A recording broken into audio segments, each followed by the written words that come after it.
windowsill. Been so lonesome chasing that morning chill. Oh, little red bird, open your mouth and say, been so lonesome, I just about flown away. So long now I've been out in the rain and snow, but winter's come and gone, a little bird told me so. Hello and welcome to the How I Healed podcast. I am joined today by my co-host Mary Lou Singleton, who is a family nurse practitioner, herbalist, and apprentice-trained home birth midwife. She has been caring for the health of New Mexican families for over 25 years. Mary Lou believes all healthcare modalities, from allopathic medicine to energy work and everything in between, have healing potential. That healing is always an individual journey to be supported by community, and that when it comes to healing, effectiveness is the measure of the truth. She is a critic of the pharmaceutical industry and the mainstream medical industry, which promotes drug dependence and chronic disease maintenance rather than healing. She believes healing is always possible and co-created the How I Healed podcast to share stories of healing, hope, and recovery. Thanks, Jocelyn. I'm Mary Lou, and I'm here with my lovely co-host, Jocelyn McDonald, who is an artist and storyteller. She is enlivened by the infinite potential of humans to heal and helps others walk this path through her art and music. Her healing practice focuses on making and finding meaning out of the crises and major choice points of our lives. She offers one-on-one support through coaching and archetypical astrology and tarot. She specializes in assisting with psychedelic integration and pharmaceutical cessation. Welcome back to the How I Healed podcast. Today we are speaking with my dear friend, Alicen Grey. She is a writer and musician who muses on magic, mysticism, metaphysics, and mental freedom. Born and raised in a dysfunctional church where her singing was exploited but her questions were silenced, Alicen has made an ongoing practice out of freeing her voice, which is also a practice of freeing her mind, body, and soul. And that is what we are going to be talking about today. So let's get into it. Alicen, take us back to the beginning. How did you, how was your voice used? Whew, okay, so when my mom was pregnant with me, her best friend took her to church and she got saved, is her way of expressing what happened. So she feels like I brought Jesus into her life. She sees her pregnancy with me as being this mystical catalyst for her spiritual salvation. And so, I guess to honor that experience, she chose the pastor to be my godfather. So he was actually there. I think he was in the room when I was born, if not just kind of in the waiting room to be one of the first people I was introduced to in this incarnation. So the pressure was on from the beginning. He is a very charismatic individual, which is why I feel comfortable describing the church as cultic. I won't straight up say it's a cult for legal reasons. And also, cults happen on a continuum. So I do recognize that I had more freedom than some other cults might have. But basically, he was very demanding, would intimidate people and use the pulpit as a place to bully people. I mean, to the point of like if someone in the church was suspected of being gay, he would make it very obvious he was preaching his sermon at that person and just humiliate them. So that's the kind of person we're dealing with. So, I had this like ominous force in my life from the beginning. And once they discovered I could sing at age 5, which by the way was so innocent, I wrote a song one day about Jesus and showed it to my mom. And then I guess her first thought was like, oh, we've got to get you singing in church. Like you've got a gift, whatever. So they put me to sing and I just got it over with because I don't know, I wasn't thinking all that deeply about it. But then they wanted me to keep singing and keep singing and keep singing. And so I would push back and say, I don't want to. Like, I never meant for this to be a thing. So the first rift in my inner world around my voice happened when I said explicitly no to my mother. And she told me, go pray about it go to the bathroom and like close the door privately, pray to God and ask him what you're supposed to do. So I was like, okay. So I went to pray. and I still felt like not doing it. So I came out and was like, God said I don't have to. And she basically, that was the first psychological game that ever happened. She basically said, no, God definitely wants you to do it. Like, if you don't do it, he's going to be really angry. Like, you basically don't have a choice. And so for me, that created this rift of like, oh, so everyone else knows what God wants and everyone else gets to talk to God, but I don't. And so that confusion was very early on embedded in me, that when I said no, it didn't mean anything, and God wouldn't respect that. So I felt like I had to keep singing. There was always this threat, this existential threat of like, if you don't do it, you're going to go to hell, you're going to face God's wrath. And it took me years to figure out why they were so intent on having me sing all the time. I finally realized one day, wait a second, they have this bucket where people put money into during these fundraising events and stuff. And then I was like, oh, they're making money off of this. Like, it was never explicitly said to me, but then, you know, as I got older and they would have me sing more and more, they also started having me shuttled around to like other churches in the tri-state area. So then they would be more open about it, almost like they got this like mischievous delight in telling me like, oh, you paid this church's bills off tonight, like you made so much money. And so I was just this cash cow and this show pony for the church. And the entire time, the act of singing itself became this like physical trigger of, when I'm up there, I'm just here to appease God and make him not mad at me anymore. And it wasn't for pleasure, it wasn't for joy, it wasn't for artistic expression, and it definitely wasn't because I wanted to. So that was like the beginning of my life. And of course, it gets better from there. But that's just to answer your question of like where we all started. How old were you at that time? So I was 5 when they had me start singing, and I had to keep singing until I was 18, and I just left. It was the first time I could say no, in a way that now they legally couldn't physically force me to go to church anymore. I mean, there were times when I would try not to go to church, and I don't want to paint my family in too bad of a light, but I was almost essentially physically dragged to church the one time I really said no. And so I was basically beaten into submission. Like I learned not to even bother rebelling anymore, because I mean, it was all I knew. The church was my world. All of my friends were at church, and I had to go every Sunday, sometimes also every Friday, also every Wednesday. And it was just like my constant reality. And so I didn't really know anything else was possible until much later in my life. Wow. So what happened? You're 18, you decide you're an adult now. You don't have to comply with this maternal demand that you do this. What happened at that point? Oh, so I mentally checked out of the church at 16 because I was part of this summer camp where it was like a gifted kids program. So you would go live on a college campus for 3 weeks for the summer. Did that 4 years in a row. And the program was like, you choose a college level course to take. So you're still yourself in high school, but you're taking these advanced classes, and you could take any topic you want. For my last year at the summer camp, I chose bioethics. And to start the course, we did like a crash course on philosophy. Now, I was raised in a church where you weren't allowed to ask questions, you weren't allowed to philosophize. They actually explicitly named philosophy as one of like the evil things you're not supposed to study. So this was my first time being introduced to even the possibility that I could question big things like God's existence. And so like within 3 minutes flat of our first conversation about God and whether God exists, I was an atheist. So I was just like, oh, now I can do whatever I want. I can think whatever I want. I felt so free. So I started looking into like, the forbidden religions I was always told not to look into, like Hinduism and, Eastern thought. And so when I left the church physically at 18, I just like committed way harder to what I thought of as like the opposite of my religious upbringing. And then the other part of what happened when I left was that I left the church, but I also left singing. And this wasn't a conscious choice. I didn't have that self-awareness yet. I just stopped singing automatically, like, and it took me a while to like really reflect back on it and be like, oh, I guess because I didn't have to, I just didn't anymore.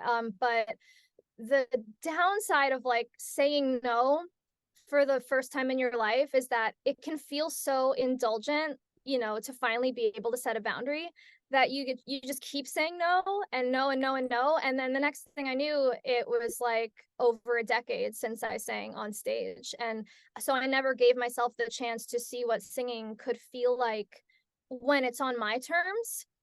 I actually still haven't, as of the time that we're having this conversation. I've done karaoke and I've put out music online, but I have not put my physical body on a physical stage since I left the church at age 18. You haven't sung on stage, but it's important for listeners of this podcast who don't know who you are to know that you are a professional musician now. So the whole story of healing your relationship with your voice culminates in you embracing your power as a musician to be self-expressed and to create hilariously very righteous, right on spiritually focused music. Like, I love when you're like, I was an atheist as soon as I found out about philosophy, because wow, have you come a long way since then. Now I'm like, humans can fly. Like, God is all I think about all day, every day. Yeah. Yeah. Yeah. Oh yeah. I do, I don't mean to discount the music I put out there digitally. I just see it as a step towards what my ultimate aspiration is, which is to fully reclaim the stage as a physical space that belongs to me, and not a place where I am subject to someone else's will. But yeah, part of that is like just reclaiming my voice in my own home. Like, so when I left singing behind, I got out of the habit of singing. So I wasn't doing warm-ups all the time. I wasn't rehearsing all the time, and my voice atrophied. So in that time, that over a decade time period of not singing, my voice actually started to sound really terrible. Like, I went from just effortlessly singing super high notes, hitting the right notes the first time, every time, just having that training, to hitting flats and like my voice breaking and squeaking and frying and like all the qualities of the voice that you don't want to have. And so it became this vicious cycle of like, well, the less I sing, the worse I sound, and the worse I sound, the less I want to sing. So like, how do you get out of that except by actually confronting the transformation of the voice, and just saying, you know what, this is where my voice is at. So I did eventually hit that point of like, I miss singing. I want to hear my voice. I want my voice back. So I would like kick my own ass to get in my studio and do warm-ups every day, and just like squawk my way through warm-ups every day. And it was so embarrassing, but ultimately I realized that that's the worst that can happen, is that I feel a little cringe. Oh no, like cringe. It's like it's made me realize how much of our lives we limit ourselves from by just being afraid of the feeling of cringing or the feeling of being embarrassed. And that shouldn't be a reason you stop yourself from realizing your potential. Like, embarrassment is temporary, and it's a mental experience. It's not gonna kill you. Yeah, and so you sat there in your studio squawking. You also, we had talked about when you first began and you're in like a silent room and just experiencing your own voice again. What was going through your somatic experience and through your mind as you sang and heard your own voice for the first time, realizing that you couldn't even stay on key with what you were attempting to sing? Oh man, there's this vocal coach I love. Her name is Sarah Jelly, and she names it as the shame spiral.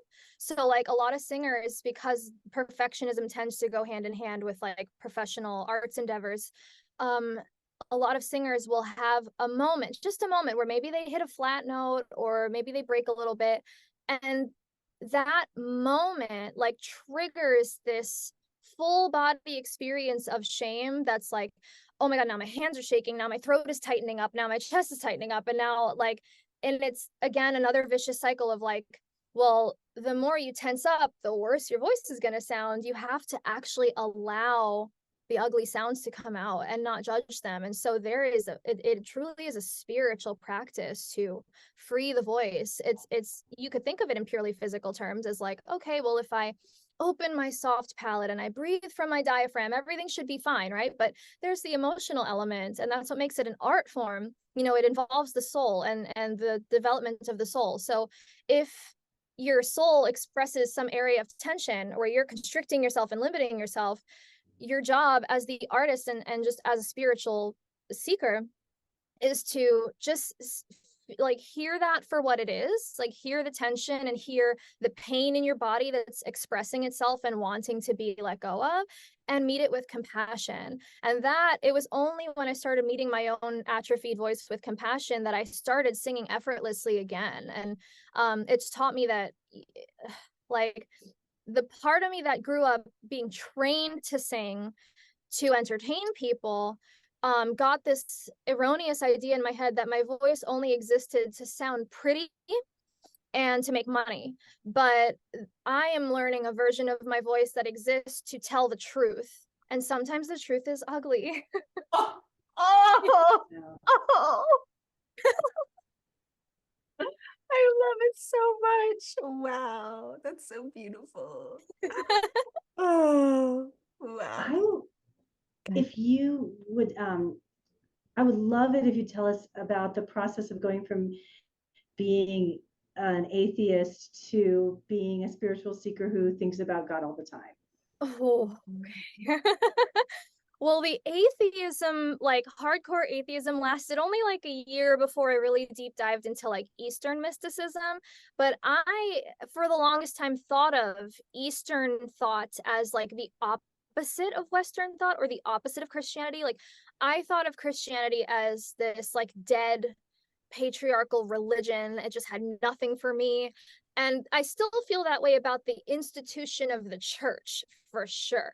No mercy. I don't believe that they deserve my compliments here. But I felt like I reached this point a few years ago where I knew that there was a spiritual dimension to life. I knew that like dreams meant something and archetypes meant something. And I knew that psychic powers are a thing that people have, because I had had some experience with like little things here and there, like precognitive dreams or like moments of telepathy with loved ones and things like that. So I had this weird like awareness that all this stuff is real, but this absolute fear, like this gripping fear of fully embracing it all, because I was so afraid of being perceived as crazy. Like I cared so much what people thought. And that actually goes back to that rift I mentioned it from my childhood of like, everyone else gets to connect with God except me. So I was just inclined to be suspicious of any spiritual insight I had. And like, I was trained very young to see truth as only coming from outside authorities. And if it comes from within you, if you have a dream that's insightful, or you have an idea during meditation, none of that's legitimate or valid until some holy man says it is.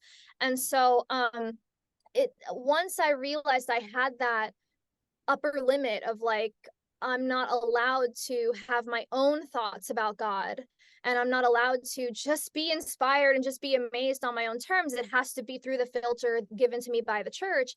Once I realized that that was my limit, I was like, okay, you know what? Fuck it. I'm just gonna embrace it fully. And if I mess up and if I come up with ideas that are bizarre or like contradict each other and realize I was wrong about something, I'll just admit I was wrong and change my mind and move on and like learn cognitive flexibility, which I think is way more valuable than just rightness for rightness's sake.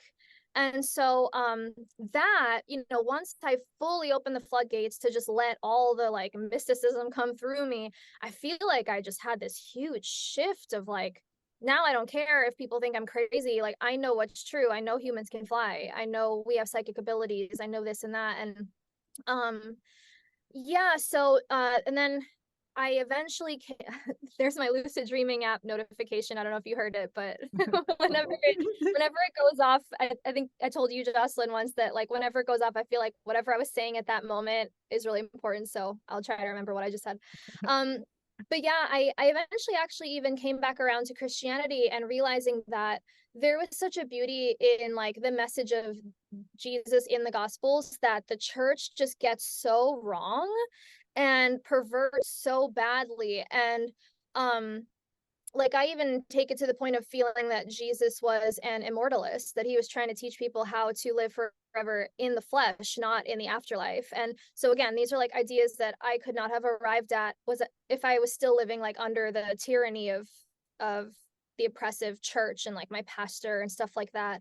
So I now see the mysticism even in Christianity that I didn't see before. And suddenly these like worlds of meaning and value and beauty are opening up to me that couldn't have opened up if I was still too afraid of what people thought of me and if they approved or not of what I know to be true in my body. Hello, How I Healed listeners. This is Jocelyn. I'm popping in with a quick homegrown ad. So, podcast co-host Mary Lou Singleton is offering an herb workshop, and listeners to the How I Healed podcast are not going to want to miss this one. This is called Herbs for Psycho-Spiritual Well-Being. Are you bracing yourself for the next chapter of the human story? Feeling off center as the world rapidly changes around you? Does the new normal seem anything but normal to you? Come take a deep dive into how the plant world can help you find peace and balance. We are all descended from people who lived through times of great change. Wherever your ancestors originated, they relied on plant medicine to stay healthy and centered. These same plants are available now to help navigate our crazy times. This beginner and advanced friendly class will empower you to know and use herbs for many physical and psychological conditions. Come gather medicine wisdom for yourself and your community.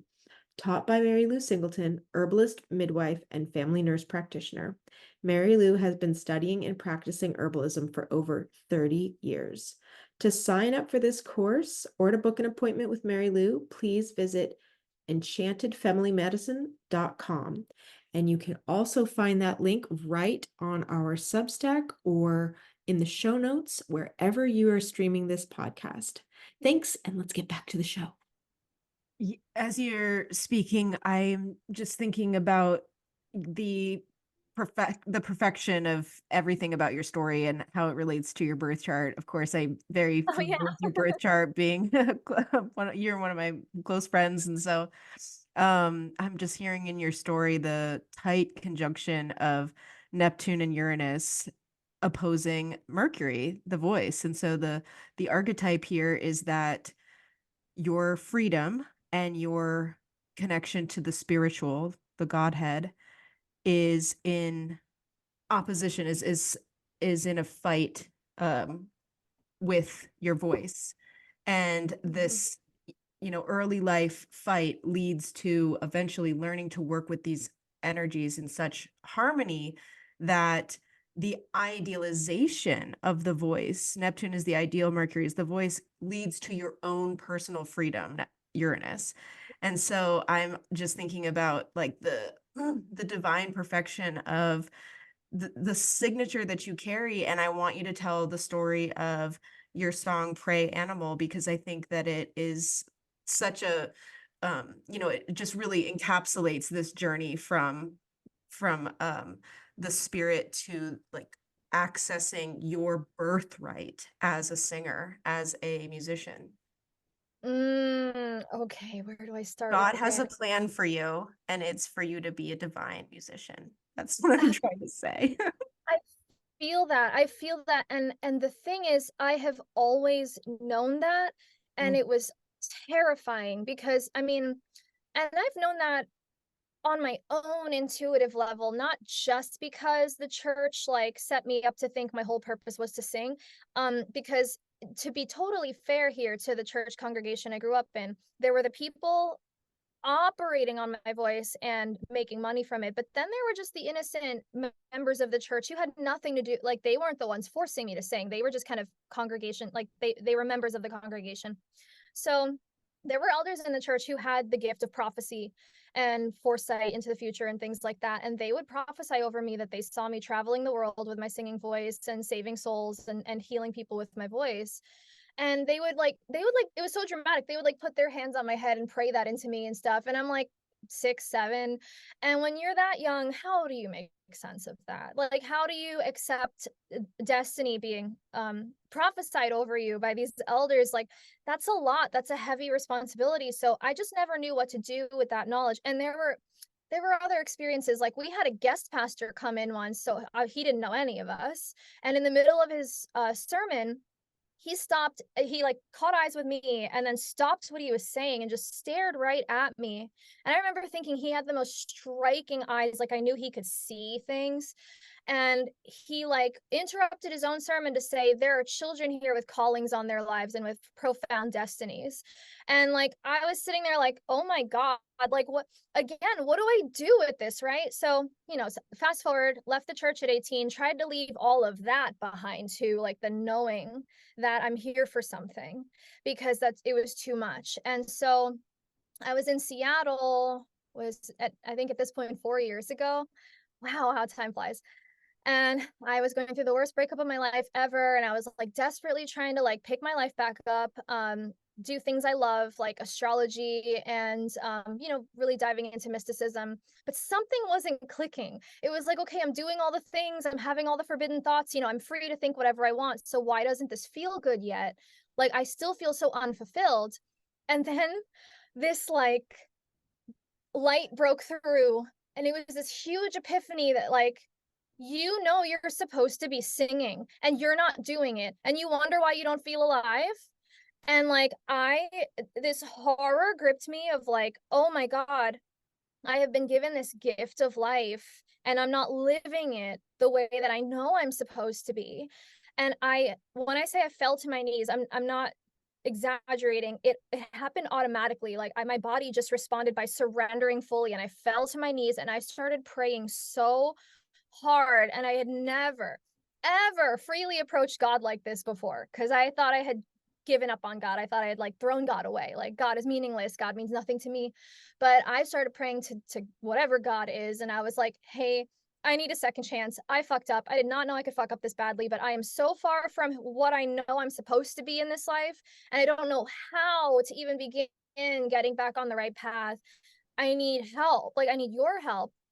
And if you would be so merciful to give me another chance at my life, I promise I will not turn my back on it this time. Like, I promise I will pursue music because I know that's what you want me to do. And I prayed so hard. I went into like a trance state, and I don't even remember what I said after a certain point. But when I came out of it, my nose was bleeding. I had prayed so hard that my nose started bleeding. And so if you watch my Pray Animal music video, you'll notice not only are the lyrics about being afraid to like accept one's own destiny, but also there's that image used in the video of a character's nose beginning to bleed and like running and running and running and running. And then finally at the end, accepting that there was never anything to run from. So that's the story behind the music video. And ever since then, I have been pursuing music like with tunnel vision.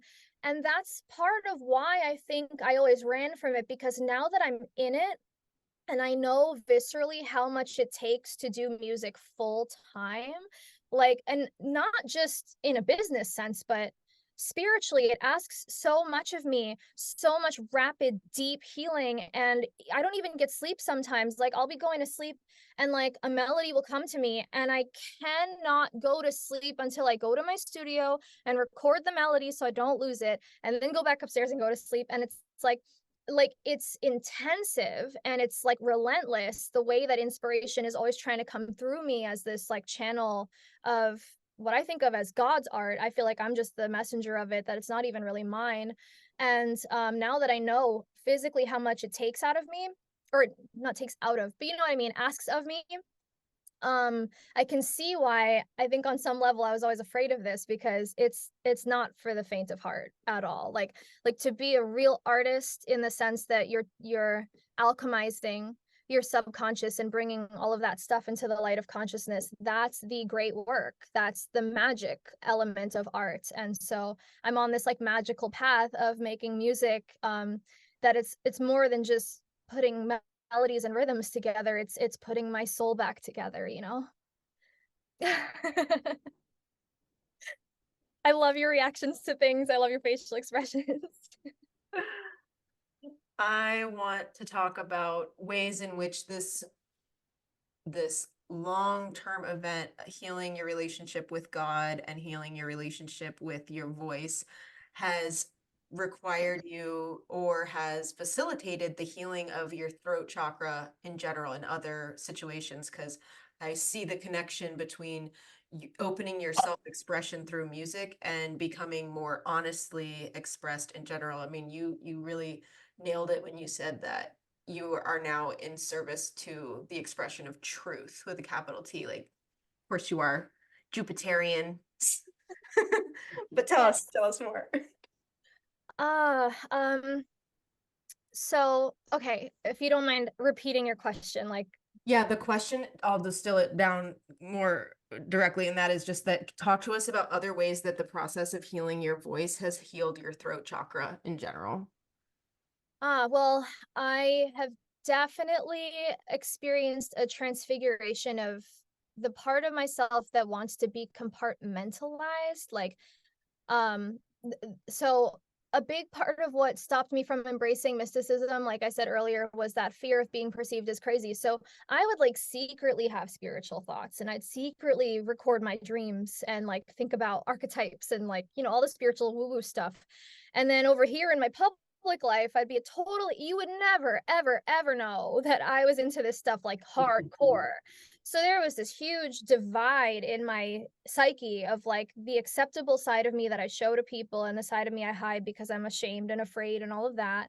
And then there were smaller compartments too. It's like, you know, when I started writing under my pen name, I hid it from most of the people in my life. It was like, over here I'm Alicen Grey, and over here I'm CJ, and like, and it was like, oh, only if you're cool people, I'll let you in on the fact that I'm Alicen over here. And it's like, and then there came a point where way more people know me as Alicen now, so I had to break that barrier of like attempting to protect certain sides of myself from judgment and just accept that like I am a full multifaceted multidimensional human being. If someone likes one side of me but not the other side, first of all, that's not my problem, and second of all, that's okay. They're totally allowed to not accept every part of me, but for me to preemptively try to control how I'm perceived is like so self-abusive and self-harming, you know, because I'm like stifling my own light and my own voice. So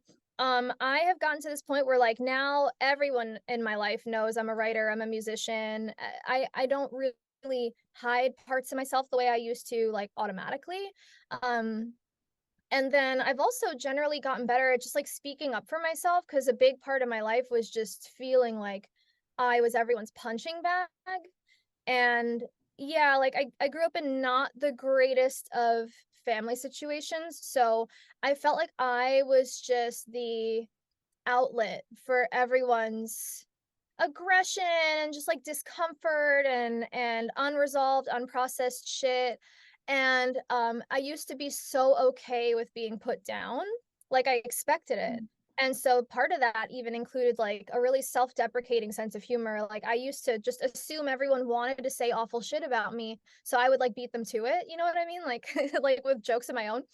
And then, you know, that's just one of many symptoms of like self-loathing that went away as I started integrating all these different parts of myself and showing all of them love and allowing all of them to exist simultaneously.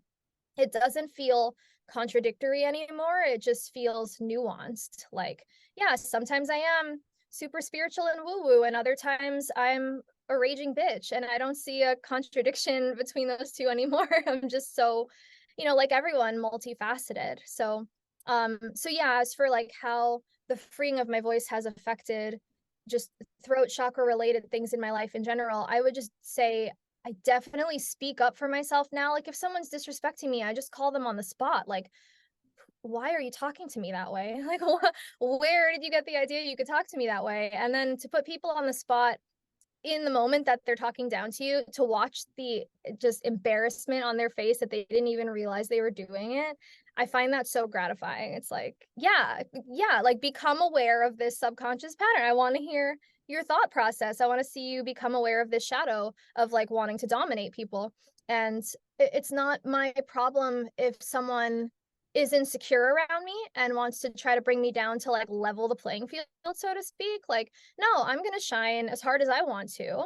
And you're very welcome to join me. That's my whole thing. Like, I love cheerleading people and encouraging people. And like, when someone tells me their good news, I'm like, just fuck yeah. Like, I believe in you.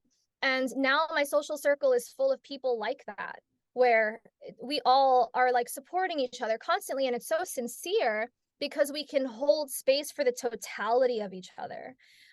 Whereas I would say the so-called friends I used to have in the past were only friends because I showed them those extremely limited, curated versions of me. So how could they hold space for the totality of who I was if I wouldn't even do that? So now I would say like my social life, I just have real, genuine, sincere people in my close circle that are, there's just so much love between us all. And I can speak my truth now. And like, I mean, my friends don't agree with me on everything. Like, we have different politics, different spiritual beliefs, but we love each other as human beings, like on a heart to heart level. And so that has not been the issue that I always used to think it would be. So yeah, there's more openness and more true expression in my life for sure. First of all, I just want to pause for a second and reflect that I've known you since like 2013 or 14. And I have seen exactly what you're talking about. I've seen you go through a major transformation in terms of being able to be so embodied in your truth that you stand up for yourself and you know your worth and you can say what you want in a really more embodied way. It's so beautiful to hear how this process of personal evolution has braided in with freeing your voice, because yeah, I've seen it in so many other areas of your life, and now to see you flourishing as a musician. I mean, you've got 2 albums out. Your first album was awesome. Your second album is awesomer. Like it is. It's like so much more mature. Your music videos are so good. Not that you're actually, I loved your first album's music videos too, but I just really see that for you. I see that you're not as compartmentalized, and I see the way that, I would characterize it as you used to present yourself as a materialist in the spaces where you needed to be taken seriously. And when you were writing as a radical feminist and like a vegan activist, then it all had to be like, look at the objective argument here, and let me show you how the argument is defensible and can't be, strawmanned. But then there just came a point where you were just like, I'm actually delusional, and fuck you if you're not. And like you're not invited to, you're Now not I'm like, source, I made it up. invited. Source, it came to me in a dream. It's just such a powerful like way of evolving, because now you are still able to write about the things that matter most to you, whether it's in the form of song or essay, and it's still just as politically coherent and lucid, but now it's expressing like the fullness of you, which is that the material and the non-material are wedded inseparably. The spirit realm is here and it's now. Our values of advocating for women's liberation or in service to humanity and against transhumanism are strengthened by our connection to the divine, not weakened by that. So I really love what you're saying about not compartmentalizing yourself anymore, and I really affirm that. I really see that for you. Thank you. I appreciate you witnessing this whole long journey, and I could say the same about you. I feel like we're always on this parallel wavelength of like learning similar lessons at the same time. And yeah, and now I'm sure you would agree with this. Just the very fact that I used to think truth had to be expressed on purely materialist physical terms was itself a denial of truth, because who's to say truth would be something you can contain with like the laws of physics and rationality. I see now how much the truth is so far beyond human attempts to make sense of it with physical parameters like measurements and like scientific experiments. Like I wrote a whole article about how faith is a function. And so people think paranormal is not real because they haven't seen proof of it yet. But I'm always trying to tell them, well, the reason you haven't seen proof of it is because you already believe the proof doesn't exist. And like even people who think of themselves as open-minded, when they, when you present them with proof of something paranormal, their first instinct is to say, how do you know it wasn't a hallucination? Blah, blah, blah. And it's like, so just that inclination to assume that what they're witnessing is extraordinary and requires extraordinary evidence is in itself a revelation of their own inner limit of like what truth they're willing to perceive and accept. I have so many stories about like being the only person in a room who's like seeing something happening psychically right in front of us, and I'm the only person in the room willing to accept what's being seen. Like one time I was setting up an event in Brooklyn, and I went to the venue to talk with the venue owners about like the specs of the room and stuff. And so they we were all standing around talking and well, actually they left me for a little bit. And while I was there alone, I was just kind of walking around the room, and the door to the backyard opened on its own. And I saw, like, in my clairvoyant vision, a man in like a baseball like jacket and with a baseball cap like walk into the room and like stand right in front of me. And I was like, oh, okay, so I'm feeling like a bit of territorialness from this ghost, right? Like, so I just like reassured him, like, it's okay, we're just doing an event, and it's about death. Actually, it was an event called Let's Talk About Death. I kind of clued him in on what was going on. And then the two venue owners came back into the room. And so as we're standing there talking, I said, has anyone ever told you that your basement is haunted? And they said, yeah, but I've never really seen it for myself. And as he said that, the door started opening again. So I could see the man, I could see the ghost. And so I'm like, okay, well, there he is. Now you're seeing it. Now what do you think? And so then one of the guys was like, I don't know, that could have been the wind. But there was no wind. There were trees outside that were not moving. Like, like what wind? So he obviously was not willing to see what was right in front of him, which was the door open with no discernible cause. And so then the other guy was like open to it. I could see him kind of like really looking and trying to understand what he was seeing and saying, you know what, I don't know, maybe ghosts are real. Like he said that. And I was like so proud of him. Like, yes, you're this close. Access to the truth is contingent upon a willingness to simply see things as they are. It doesn't have to be all that fancy. It doesn't have to be that dramatic, like this search for truth. Like sometimes not sometimes, the truth is literally always right in front of you, right there, because by its very nature, I feel that the truth can't be hidden. You can hide it from yourself, but no one can ever force you to be in ignorance, and that's always a choice. And when you're ready and willing to know something, you will know it. and then that clarity that comes, you've earned it. But we always have the choice to perceive truth, always, in all things. I'd like to circle back to that lucid dreaming app.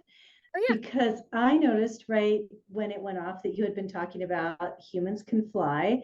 And Yeah. That's the third time I've heard that phrase while we've been interviewing you. And I want to know about that. I want to know about how humans can fly because I'm interested in that. Oh, yeah. Oh, well, thank you for being the one to circle back to that, because at the moment I couldn't remember what I had just said when the sound went off. So thank you. So yeah, my whole tagline with my music, well, first of all, the band name is When Humans Had Wings, because I'm very fascinated with human flight, literally as an actual thing humans can do. I believe we all have the spiritual potential to break the laws of physics in every imaginable way. I believe humans can see into the future, into the past psychically. I believe we can see into the spirit realms, like perceiving ghosts and auras and things like that. I believe that we can literally move mountains, like with telekinesis, not as a metaphor for like overcoming difficulties in life, but actually changing our physical world with mind over matter. And so I believe by extension, we can fly. So in my music video for Pleroma, you'll see some footage of like people levitating and things like that.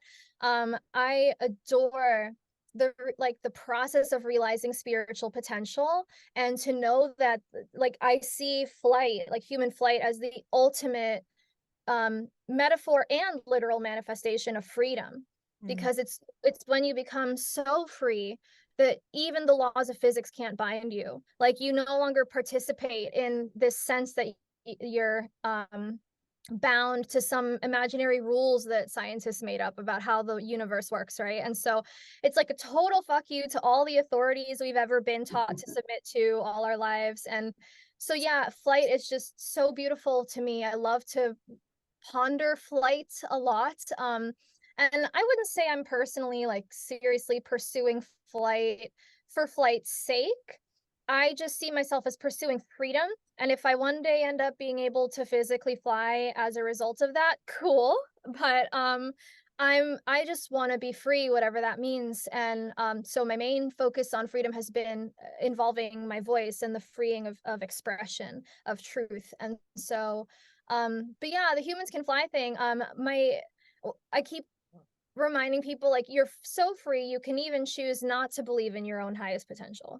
Like, if someone hears me say humans can fly and they don't believe me, that's okay. Like, you're free to not believe me, and that's the beauty of freedom. Like, it doesn't hurt me when someone else exercises their freedom to choose what they perceive. And so the great thing about flight is that if you take it to be literally true that humans can fly, you unlock certain truths about yourself and about humanity. And then if you choose to see it as a metaphor, you still unlock certain truths and knowledge. And there's just so much value in it as a conversation piece, that whether it's literal or metaphorical, either way, it's such a valuable contemplation. So that's kind of why I'm obsessed with it. I think that's beautiful. And I think it ties into what you said about realizing dreams were important and that archetypes were important.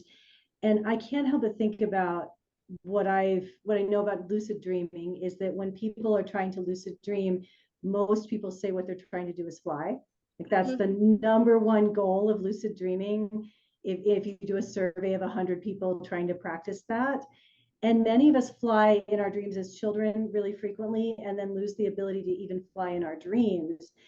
And I would love to hear your thoughts on that human phenomenon of losing the ability to fly in the dream world, and any advice you have on regaining that.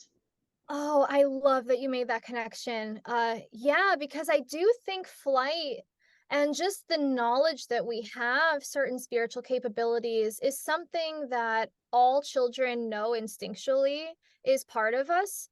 And children are just so wise in a lot of ways, but one of the ways is they live in their imaginations. Like, they have to be adulterated, like they have to be told that limits exist.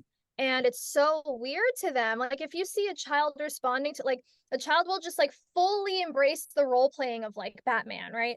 And then like when the adult steps in and says, okay, you're not actually Batman, like, it's like they're so confused by that, like, because their imagination takes precedence.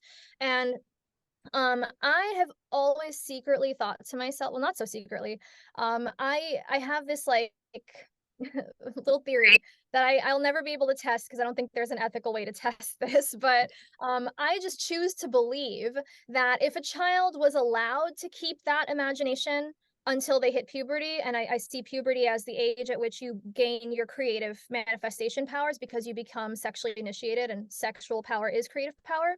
I think if children were allowed to just believe in their own spiritual power leading up to puberty and then hit puberty, I think we'd have a generation of fully psychic humans. Like, I think they would just be like, okay, I've always known it was true, but now that I have my own creative agency through the sexual energy that is now in my body, I can actually do these things, right? I can actually create this supernatural life. So I think there's so much I could say actually just on that alone, like the attack on sexuality as an attack on life itself, and the perversion of our idea of eroticism, and how we're taught to turn against our own sexual power as if it's intrinsically dirty or wrong, but actually it is. I mean, sex is life. And when you're cut off from your sexuality and your sexual expression, you are cut off from life itself. And so there's yeah, there's a lot that goes into that. That's, I think, a bigger conversation than I can manage right now. But to go back to the lucid dreaming thing, I do see dreams as our subconscious really intensely trying to communicate with us, because the self longs for wholeness and completeness, and the great work, which is what like in magic, the great work is the metaphor for the like return to wholeness and the reunification with God, and the removal of all separation from God. That is what is happening. Like the great work, your subconscious is trying to initiate that process, that alchemical process, when it gives you dreams, because the subconscious speaks through symbols. It's a totally pre-verbal space, like it's pre-language. So children, before they learn language, they're basically fully in their subconscious mind in that theta wave state. So before they have words, they have symbols, and that's why this is so universal for us as humans, this symbolic language of dreams. So when something is in the subconscious that hasn't been dealt with, it will try to come through to the conscious mind through that symbolic language, which is the first language. And so the fact that so often people dream of flying means that's a part of our own souls we've buried collectively, and it's trying so hard to be reintegrated, like so hard. And I actually, since embracing human flight as a real legitimate possibility, and a real phenomenon that does actually happen, I have actually begun to have dreams where I am receiving flying lessons from my higher self. So my higher self teaches me like the actual basics of how to fly. So there was one dream where I was floating upward. I just felt myself floating. And I was in this big city. So there were these like skyscrapers, and I'm casually like passing all the floors of this skyscraper, just floating up and up and up. And then at some point, it crossed my mind very briefly that I could fall. And if I fell from this height, I would definitely die. So it only took a split second. But the moment I had that thought, I started to dip in the air. So I immediately, like, this instinct took over that was like, okay, well, just imagine yourself going up again. You don't have to follow that thought down to the ground, right? So I just chose to have thoughts of flying again, and I started lifting up again. So that right there, that was the lesson for me, that your thoughts work that quickly. Like the fact that thoughts do contribute to your experience of reality, I was being shown how fast a thought can become a manifest experience. And so I was able to turn it around by choosing, exercising some discipline over my mind and saying, no, it's tempting to imagine the drama of me falling from the sky, but I'm not going to choose that this time. I'm going to choose to see what happens if I keep going up. So I went up and I reached the rooftop of a building where there was this like party happening. I guess in the dream, I knew who these people were. So I landed on the rooftop and I was like, oh my God, you guys, I flew here.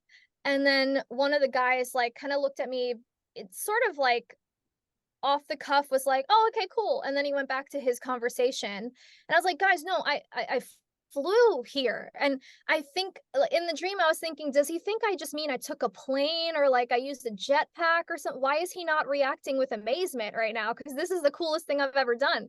So then they continue to just like not give a shit. And in the dream, I was so frustrated. I was like, guys, I flew. How do you not care that I flew? And then that stayed with me. And then the next time I had a dream about flying, I was explicitly told by my higher self, you won't get to fly until you're comfortable not being seen flying. And yeah, chills when I think of it, because one of the biggest things that mystics have to deal with is everyone doubting. Like you could perform a miraculous healing right in front of someone and they won't believe it happened. Like they'll come up with all these elaborate like arguments for what actually happened. Like, oh, it was just the placebo effect, or oh, it was just a coincidence. And like there's, all these like ways they limit their own perception of like what the miracles happening right in front of them. And I was being taught in that dream that, yeah, it kind of sucks, but you won't actually get to fly, like physically fly until you completely give up giving a shit about whether or not people believe you can fly or not. Because it's not for them, it's for you. And I was like, oh, that hurts my ego, but okay. Like, Yeah. So that's what I know about dreams in relation to flight. I'm reminded because, and I think I've mentioned this in the episode that I did about my own healing journey, but I was actually at your house on January 1st, December 31st, 2021, getting into Yeah. January 1st, 2022. And, we've been synchronomistic friends for a long time. I think that in many ways, my belief in God has opened up and become so much stronger in the mirror of your willingness to accept all that my spirituality is and to not be totally freaked out about the things I believe in, and vice versa. Because I don't have any interest in flying, but I totally believe you that you're gonna fly. But Oh, thanks. but I was just thinking about the time that we were in deep study of existential kink together, and we were talking about exactly this topic, this solve and coagula of like dissolving the using myth and mysticism to understand that the things that happen in our lives are created by us, and when we can tell the story of them as created by us and with God, then we can be reunited in our quest to join God, like on a karmic level. Anyway, that was the day that I made a promise. That New Year's was the exact day that I made a promise to get off drugs, and to accept my arthritis and to stop pushing it away, and to stop, imagining that I should fix it and instead just be with it, which is how you described healing your voice, to just be with the ugliness of your voice and let it sound like a croak and croak it out. And anyway, so I'm just thinking about like the ways in which being each other's mirror has personally offered me so much healing. And I'm wondering if you would speculate on ways in which healing your voice has offered healing, whether in the material realm or in the karmic realm, to your lineage or to your greater community, like all the lives that you've touched by healing your voice, especially within your family constellation or in your lineage. Wow, that's a big question. Because my parents are artists. I consider them artists in that they're very creatively inclined. Like my dad was in a band when he was in college and he played the bass and he has a beautiful voice, but he stopped making music because of a mental health crisis he was going through in college that he doesn't talk about. We just know that it happened, but we don't know what happened. So all I know is he just like dropped music after that and stopped, just went into like the typical corporate 9 to 5 life of just security and predictability. Um, and then my mom, she's a florist and her gift is decorating spaces. So like she's big on like event decoration and she can take any room and make it look really regal using like stuff she found at the thrift shop. Like that's her gift. I don't know how she does it, but she does it. And so she had a flower shop that she was running for 21 years, I think, but it just never was profitable for her. I attribute it to her being in the wrong place because Mount Vernon, where we grew up, was not, um, it was so stifling for artists. We didn't even have an arts program in our high school. Like we just had sports because racism, it was just like predominantly Black, the area. And so the expectation, they were not even subtle about it. It was just like, oh, you guys are a bunch of Black kids, like you're supposed to play basketball and that's your one ticket out of poverty, you know what I mean? So there was really no opportunities to develop ourselves in a well-rounded way. And so there's like my community at large, and then there's my family line where I don't know as much about my grandparents and great grandparents and their relationship with art, but I do know my family is very musical, and I am the only one actively, overtly pursuing music as a full-time means of supporting myself. So I know that I've come up against some weird power dynamics with my parents as it relates to my music. Like in theory they support me, and it's not like they're trying to make me not be a musician. It's more that I see how my going for it kind of like highlights their insecurities about the things they didn't go for, and I Trigger. feel that yeah, that is exactly the word. They seem so triggered by me. And it's like, I know on the one hand, they don't consciously mean it, but I think subconsciously they are very threatened by like the fact that I'm so serious about pursuing music. Like I'm not giving up on it. And yeah, so it's weird being the one who's like the pattern breaker in the family, because it just feels it just feels like, why me? Like, why can't I just relax in this life? Like, why do I have to like face all these triggers and be the one who processes all these emotions that were never felt? And like I could just I could very easily sit around and complain about it. I feel tempted to do that every single day, but instead I'm realizing like I can either choose to see it as a burden or as a privilege, to express everything that was never expressed in my family line.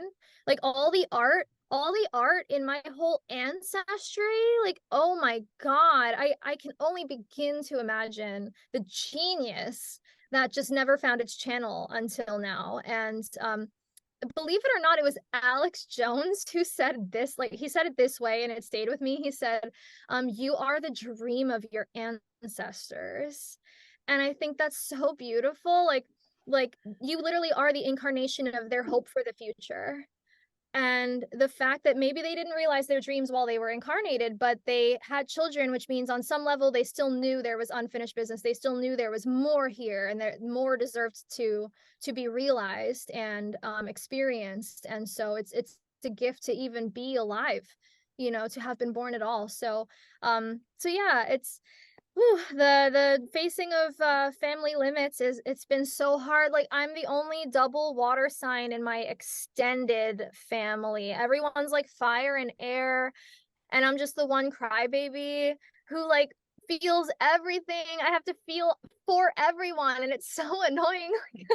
I just don't want to feel sometimes, but that's where the art comes from also.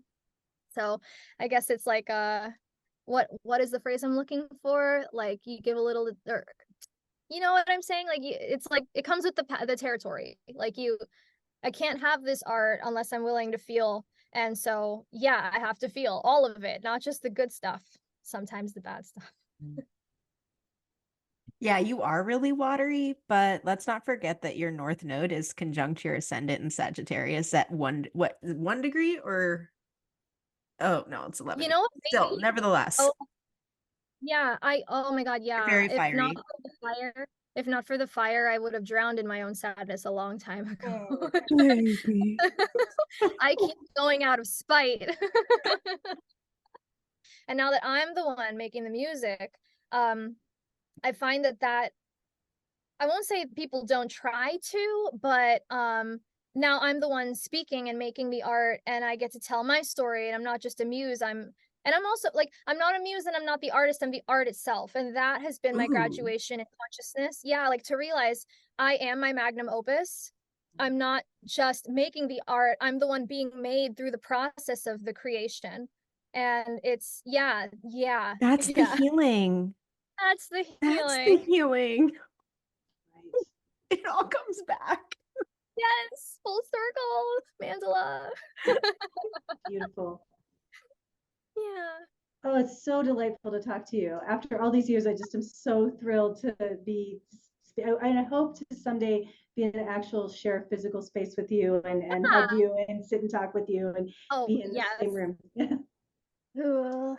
What do Okay, you think, well, Jocelyn? Are we complete? yeah, I think we are complete. And with that, let me just remind our listeners that if you enjoyed this podcast, please like, share, subscribe on Substack as a free or paid subscriber. Your support means the world to us, and it really helps with the hours of editing to stay motivated and working to find new guests each week. So thank you so much for your support and your feedback. If you'd like to let us know your thoughts on this or any other episodes, please get in touch. You can reach us at howihealedpodcast@gmail.com, find us on Instagram at How I Healed Podcast, Facebook, Twitter/X, all the usual spots. We're out there, we're doing the thing. So thanks for listening.